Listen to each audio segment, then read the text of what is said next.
Hi, friends. Today we are talking about the relationship between the United States and the Soviet Union at the onset of the Cold War. While watching this video, please answer the following questions. And when you answer, please make sure you're answering in your own words. Number 1, to what extent do you think the Cold War was inevitable after World War II? Number 2, explain the role the atomic bomb played in the Cold War. And number 3, explain in depth 3 reasons for the Cold War.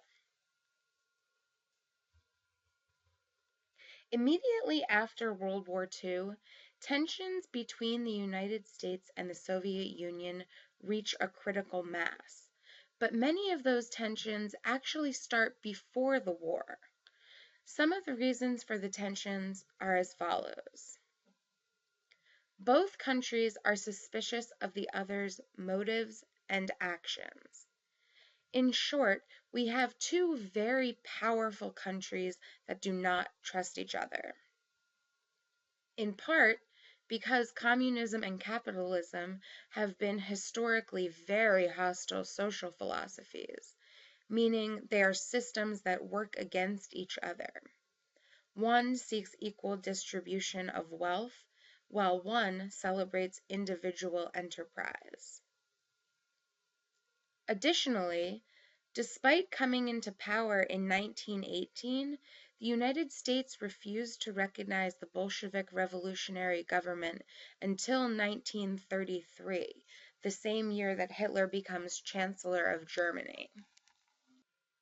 So tensions have been mounting, and in 1945, the Cold War begins.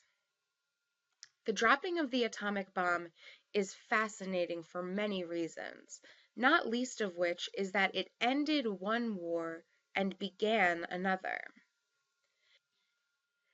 The problems begin when the United States did not involve Russia in its development of the atomic bomb.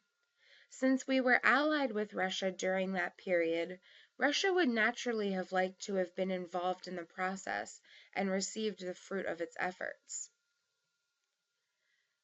When the bombs were finally dropped on Japan, it was a mere week before Stalin was scheduled to invade. It appeared that the United States wanted to shut Russia out of the Japanese surrender negotiations.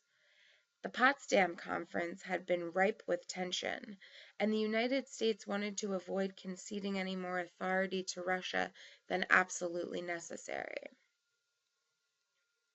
The most important takeaway from this is that the dropping of the atomic bomb ended World War II and began the Cold War.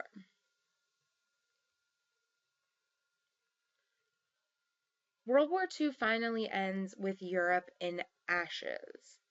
And when the dust settles, the United States and Soviet Union emerge as the world's two superpowers.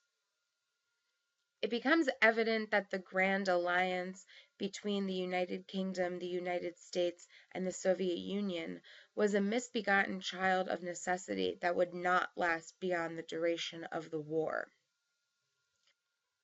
The showdown between two superpowers with such conflicting ideologies seemed almost inevitable. Both countries believed in the universal applicability of its own particular ideology. That is, Russia believed in the power of communism, and the United States believed in the power of capitalism. One major source of tension was the fact that the Soviet Union wanted a large sphere of influence in Eastern Europe. Russia had been invaded through Eastern Europe in both world wars and suffered tremendous losses each time. Stalin aimed, above all, to guarantee that this would never happen again. He sought a buffer zone of Soviet-friendly governments in Eastern Europe, especially in Poland, to ensure the security of the Soviet Union. At this, the United States remembered, and trembled in remembering, the Bolshevik call for a global revolution. Was this what Stalin's plan was leading to? Briefly, let's discuss the term Cold War. There is no actual fighting. It's a bit like a war without the war. The term Cold War instead refers to the period between 1945 and 1990, marked by extreme tension in the U.S.-Soviet Union international relations. It is characterized by brinksmanship, tension, and the constant threat of nuclear war. I will leave you here with the video questions.